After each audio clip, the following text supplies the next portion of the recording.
Dalam tangan ada 6,000 saja nak buat dun kedai. Okey, nak kereta tahun baru, nak kereta tahan asapnya, nak kereta jimat minyak, nak kereta spare part dengan maintenance pun senang. Okey, apa kereta misteri boleh review atau recommend kepada bos. Ni tahun 2016 Nissan Almera 1.5 yang spek E ya. Okey, ini kereta tukar kereta baru sama dengan misteri dah. Okey, satu owner pakai sampai sekarang. Tiada kemalangan, tak ada banjir. Kereta owner lama ada jaga ni fully size skirt lagi. Misteri pun ada buat satu layer cat lah. Bos ambil balik, tak payah risau, tak payah buat cat dah. Pakai saja. Okey, kalau dun kedai mesti pilih kereta yang grade A makna kereta elok, owner lama ada jaga, tiada kemalangan, tak ada banjir punya kereta, condition tip top, baru kita buat dun kedai. Okey, muka 6,000 boleh terus ambil balik 2016 Almera 1.5 yang E-Spec. Okey, sekarang misteri review ini kereta, kasih bos tengok. Selamat petang bos. Misteri baru dapat trade-in kereta baru.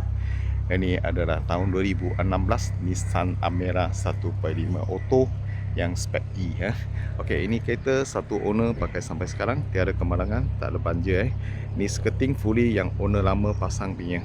Kereta owner lama cerita memang ada jagalah. Tadi sudah test ini kereta tak ada masalah. Engine, gearbox, suspension tip top, aircon sejuk, dalam interior pun lawa.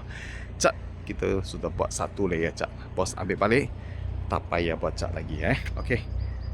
Lampu kiri kanan tadi pada asal sampai sekarang tak pernah tukar lagi. Nampak masih semua cantik lagi Okey. Kita tengok sekeliling cat. Tayar bunga 70% tebal. Tengok brand Continental lagi Okey, kita tengok sekeliling cat dia. Cat memang cun-cun cantik cat sudah lawa-lawa lah. Sebab kita sudah buat satu layer cat, sudah lawa-lawa.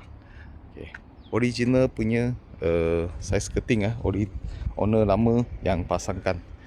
Semua cantik lah, boleh kata nampak memang sporty Nissan Almera jenis yang body lebih besar daripada Vios atau dengan City Ini body lebih besar. Untuk family kecil pakai memang sesuai. Minyak jimat, spare part pun ada.